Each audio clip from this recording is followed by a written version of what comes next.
Et restons dans la nature à la découverte du robinier. Cet arbre, surnommé aussi faux acacia, est assez courant dans nos régions. C'est même une espèce invasive qu'il faut parfois abattre. D'où l'idée d'un jeune menuisier de Namur, transformer ces arbres condamnés en planches de terrasse et développer une filière wallonne. C'est le projet constructif du jour et il est signé Nicolas Leyman.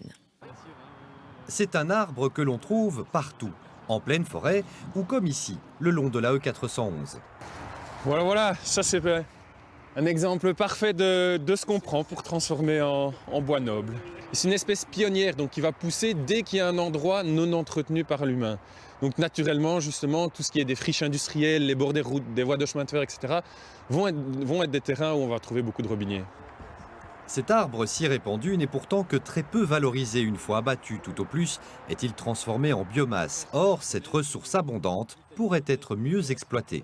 Il y a moyen d'en faire des planches, alors ça ne sera pas un rendement les mêmes que les rendements forestiers avec des énormes arbres qui ont une centaine d'années, mais on arrive vraiment à sortir des planches suffisamment pour pouvoir créer la filière, quoi.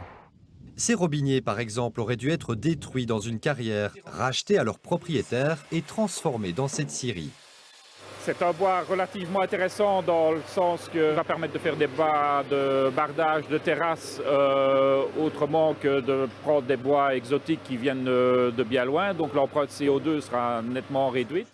Un bois local, naturellement imputrescible et pas forcément plus cher. Autant d'arguments qui ont convaincu cette cliente.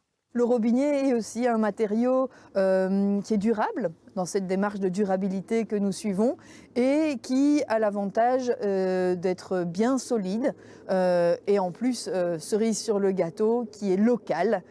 Et donc, dans une démarche de durabilité que nous poursuivons au quotidien, eh ben, c'était vraiment le matériau idéal à ce niveau-là. Si nous ne partons pas en vacances en avion, c'est pas pour faire venir le bois en bateau ici en Belgique. Et donc, on préférait travailler avec du bois belge, bien entendu. Un arbre à l'état naturel donnera forcément moins de planches qu'un arbre bien droit qui aura été suivi. Malgré ce rendement plus faible, le potentiel serait énorme, rien qu'en Wallonie.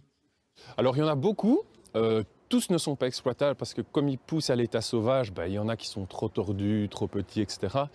Mais nous, d'après les calculs qu'on a pu faire justement avec la région wallonne, etc., donc on est sur l'ordre quand même de plusieurs milliers de mètres cubes par an exploitables.